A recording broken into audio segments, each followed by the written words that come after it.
This is Mark Barlow with the Mark Out. Now we're getting closer to WrestleMania, but we still have to go through Fastlane first. There's a lot of things to talk about again this week. But I was thinking, what would be a really great tag team or rivalry would be Seth Rollins and Alister Black. I could see that. It'd be awesome. But they'd have to be a good heel tag team. Yeah, just fantasy booking for the future. Anyway, so thank you WWE for doing the whole Kurt Angle and Ronda Rousey versus Triple H and Stephanie McMahon thing. A lot of people predicted it, but it could have been two separate matches and I would have still been happy. But what you gonna do? And then of course I want to see Nia Jax versus Ronda Rousey, like, once she actually starts wrestling, the other competitors. But after that match, with Asuka, I hope Nia Jax is okay. We'll talk a little bit more about her later on. But yeah, the tag team scene on Raw sucks, and I can't wait till after Mania and they start changing things. I know Jeff Hardy's supposed to come back soon, but you still need more teams to face off than just two, even if it went back and forth and back and forth. Look at SmackDown. You know how many tag teams they have there that could win the belts and be like, okay, let's see what they do with it. Well, but I hate Dawson's goatee thing, the mutton chops. He needs to grow this back out because it just looks kind of weird. It's a kind of a 70s porn star stash thing going. It's kind of creepy. But they did a nifty little segment with the Strangers movies. Yeah, that's the trailer for Strangers. I thought it was pretty cool. And I was wondering because they didn't show it the next night on SmackDown when they showed the trailer for Strangers. I was like, they should have done it again. Just in case you missed it the night before. And I know, I don't think this happens anymore, but some people watch Raw, and some people watch SmackDown. Most people watch both, but it's like, okay, it's on the same network now. Back in the day, when it was on, TNN, and then UPN, that makes sense. Some people don't have access to TNN. And then other people, most people, if you have even just a TV and old school rabbit ears, you could get UPN. So it made sense back then. But nowadays it's on the same network, just a day later. It's not even Monday, Thursday, or Monday, Friday. It's Monday, Tuesday. So, I don't know if they still do, but, I watch about it. Anyway, the slowest promo ever by Goldust. I don't know if he was just trying to milk his time or whatnot, but it just felt like it dragged on. Not saying it was bad. Take it or leave it. The fact that Goldust lost. And I guess John Cena needs to look good going into Fastlane. I guess.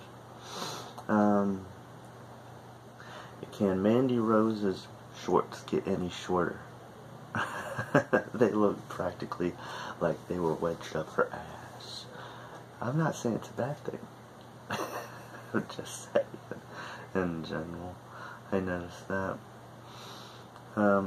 After the conclusion of the match, so much was said with body language and stuff between, there was the beatdown after the match, Sasha running in and helping Bayley, and then Bayley rejecting her friendship and help. I was just like, this matters almost more than the match itself.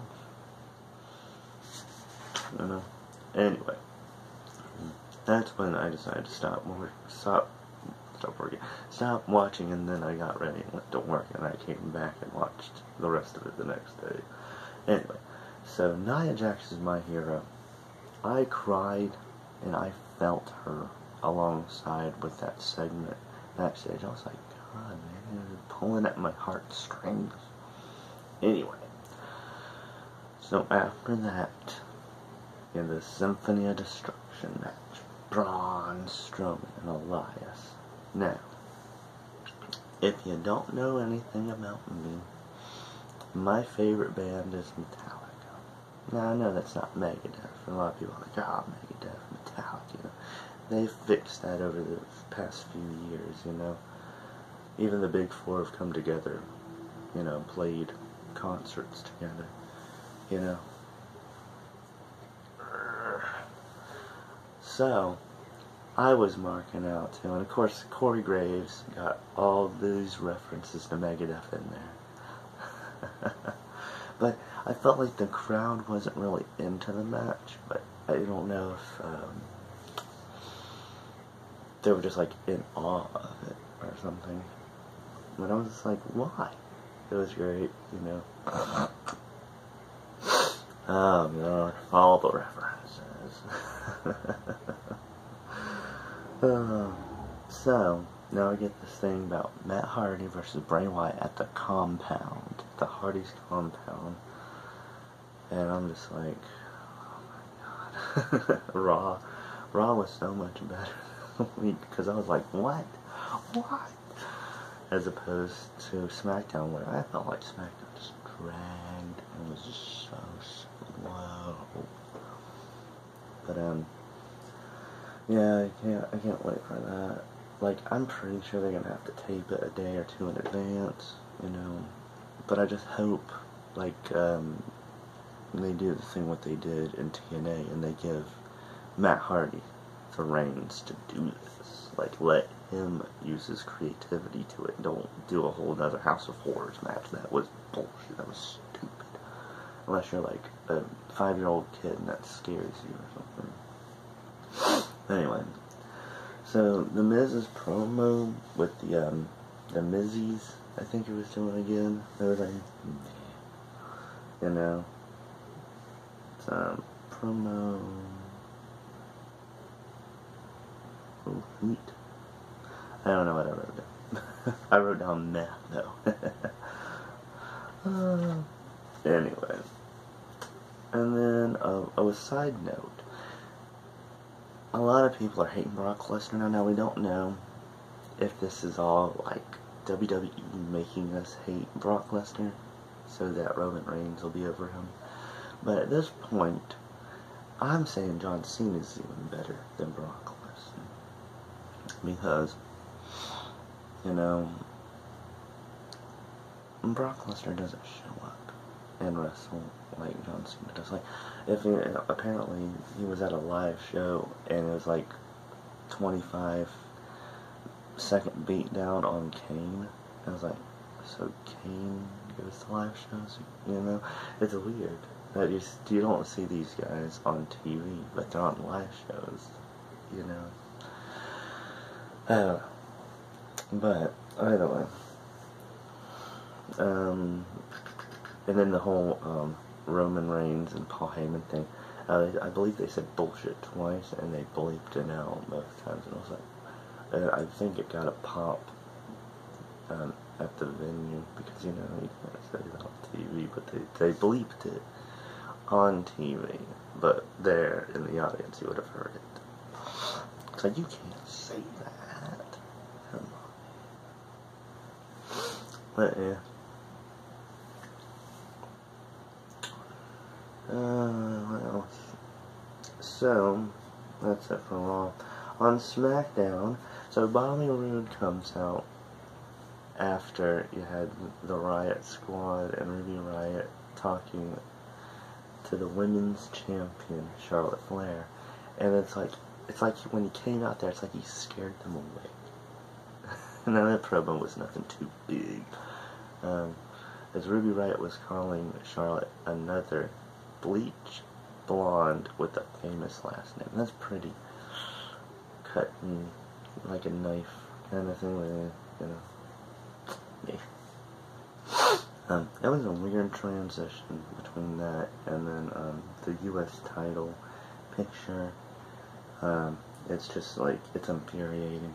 Like, I don't know if Jinder Mahal might run out during their match, you know, at Fastlane Sunday, and, like, you know, beat some ass or something, like, make it a no contest. Maybe he'll steal the U.S. title, too, at this point. They should have made it a triple threat. Whatever. But it's like, and they were doing this backstage thing with Sami Zayn and Kevin Owens, and I was like, you know what? I feel like Sami Zayn's gonna stab Kevin Owens in the back. We'll get there soon.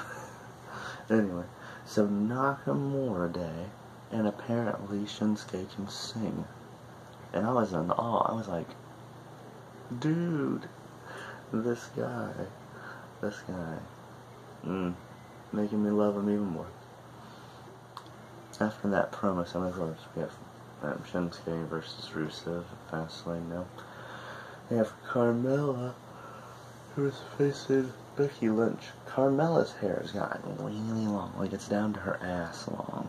And I thought that actually messed up Becky Lynch and her during their match, because it seemed like there was some wonky spots there. It is what it is. Of course, the news broke, I believe I even put it on last week, about the 50-man Royal Rumble. It sounds great. It's going to be the 27th of April in Saudi Arabia, and of course, I'm pretty sure Sami Zayn's going to get a big pop out of it, because that's where he used to wrestle a long time ago for NXT days. Anyway, also, AJ Styles is my hero. Him cutting that promo, and I believe it was a woot, you know, a shoot promo by Dolph, because like I kind of felt it, but like, you know, they still have to run it through creative, whether or not you're able to say something or not. Like, there's nothing organic anymore. This is organic. Me recording this to you is organic. But then they had that Fatal 5-Way, which felt like it took forever. Because then you had first, damn cat. Kitty. Come here, Kitty. Anyway, because you had Dolph Ziggler versus AJ for like, what they said, 15 minutes, 10-15 minutes beforehand. And then Kevin Owens and Sami Zayn came out there and started beating them up. And it was like Shane McMahon came out there and changed everything, and then you had all four of them and Baron Corbin. I was thinking calling him the Baron. You know, I love your pizzas, Baron Corbin. Anyway, that haluva kick, though. That haluva kick. And a full heel Sammy. Like, this ain't no, you know, I'm turning heel because I want to be best friends with Kevin Owens, and we'll be heels together, hugs, puppies, kisses, and rainbows. But no, Sammy, like, full on heel, dude. So Fastlane's gonna be interesting. I don't think there's any alliances, maybe, because Dolph Ziggler,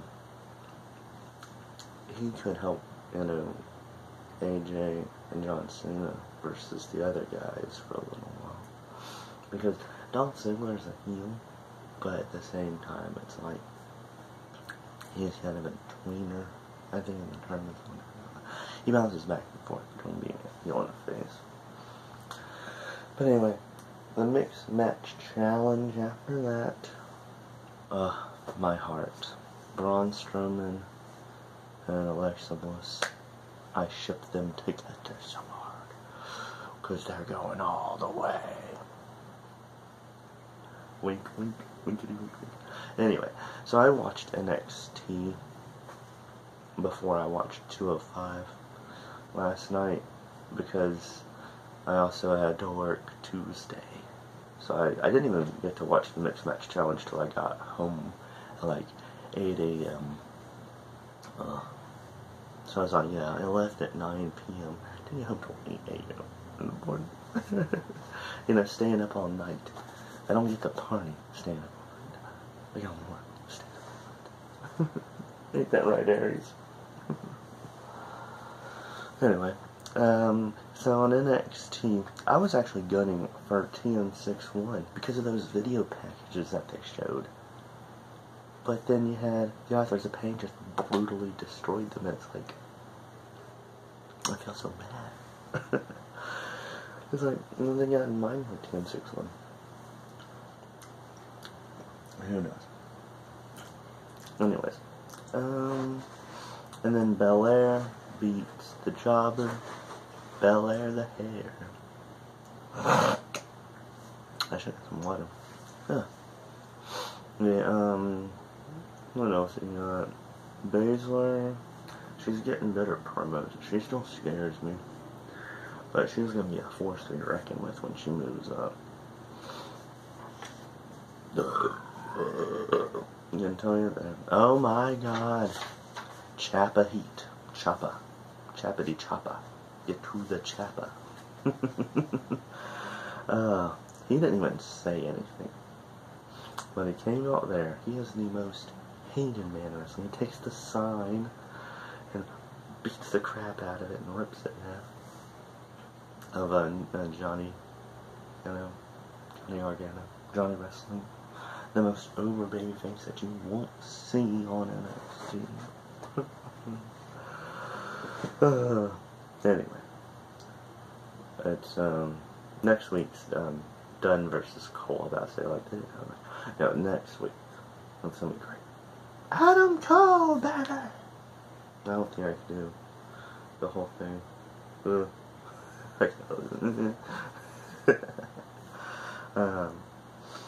But yeah, this next match I was marking out for myself though, because I love me some Alister Black, and I love me some Killian Dane.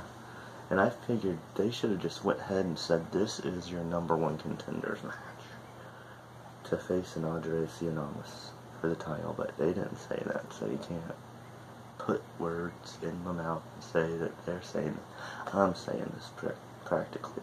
And then have Alister Black beat the crap out of Almas, become the champion. He is still undefeated in singles matches. He only lost that Fatal 4-Way. And that was only because of Adam Cole. So there's heat and animosity between them. That match at TakeOver Philadelphia between them stole my heart. It stole my heart, man. Anyway, Black Mass.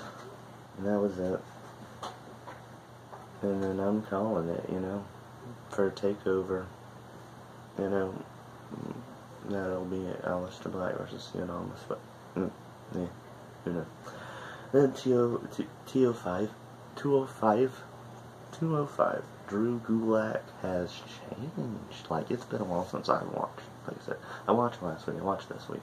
They're doing great things with it. But Drew Gulak has totally changed. He's super serious. And that Mark Andrews, I googled him last week. He's big on the indie scene, running around doing things. But he is a scrapper and a spider monkey. He just wouldn't give up, never say die, never surrender. And then of course this Dragon Sleeper that was applied and it was held in longer. And Drew Gulak wins. This is a different side of Drew Gulak I never thought I'd seen before. I was like, oh my god. And I was like, whoa, new Drew. Serious. Not bad, but I figured he might pick up and do some stuff, like, comedy-wise later, unless people really embrace this heel. I mean, like, Drew Gulak was a heel, but he was a funny, silly heel. Now he's serious. Evil heel. Anyway, Tozawa was funny, because he was telling, the commissioner, like, that, if they don't like their tag team match, him and Hideo Itami, that he's fired, and the smiles, and he's a really bright white tee, and I don't know if that was just his guard, actually thinking about it, but then I was like, he was wearing his guard later, I was like, is it to not mess up his really nice tee? Anyway, so Hideo Itami and Tozawa wrestled some jobbers, and it's like, I know they're getting ready to pull the trigger on having a cruiserweight tag belts. And that's also that broke this week. I think it broke Monday or Sunday. This kitty's annoying. Shh, kitty. Doing something. And then you had Buddy Murphy. He's jacked. He's fucking jacked now. It's crazy. And then I was thinking, you know, he could face Tony Nese. And they could, you know, do a little, or maybe they could be a tag team and they could push each other's buttons like this. And there's there's 16 reasons to love us, and they can poke each other's abs and tickle each other and make out a little bit. I mean, you got an idea about a rivalry or tag team. So 205 was lit. Like, and we're getting into the good match of the night. Woo! That match. They tell a story now. You know, now they're trying to get Meg, and then Ali did it. Mustafa Ali beat him. That was who he was wrestling. I was just like, they went back and forth, and things are heating up on 205 Live. Woo! Yeah, I think that's about it for this week. Didn't really have any question to ask. But I mean, speaking of tag teams and makeshift tag teams and things going on Raw, it's like, I guess, what's a great makeshift tag team that came out of nowhere? You know, I was watching the Eddie Guerrero thing on the network, and then apparently when Chavo was injured, Tajiri was tag team partners with Eddie Guerrero. Okay, they made it work. So yeah, I guess that's the question of the week. What's the greatest the greatest tag team just made up out of nowhere? You'd say The Bar. You know, they're on fire now, but yeah, you know, it is what it is. So that's been the Mark Out. I'm Mark Barlow, and this is Aries, and I guess we'll see you later. Hopefully I'll do a video for Fastlane by itself this time, because that last video I had, it went so long. This one's even already almost 25 minutes. So hopefully I'll split it up next, right? That way it'll be a little easier, and I can you know, show it earlier instead of, this might not even come out till tomorrow. Actually, I'm gonna try to upload it, but we had problems with the internet also. Well, anyway, I'll see you guys later. Take care.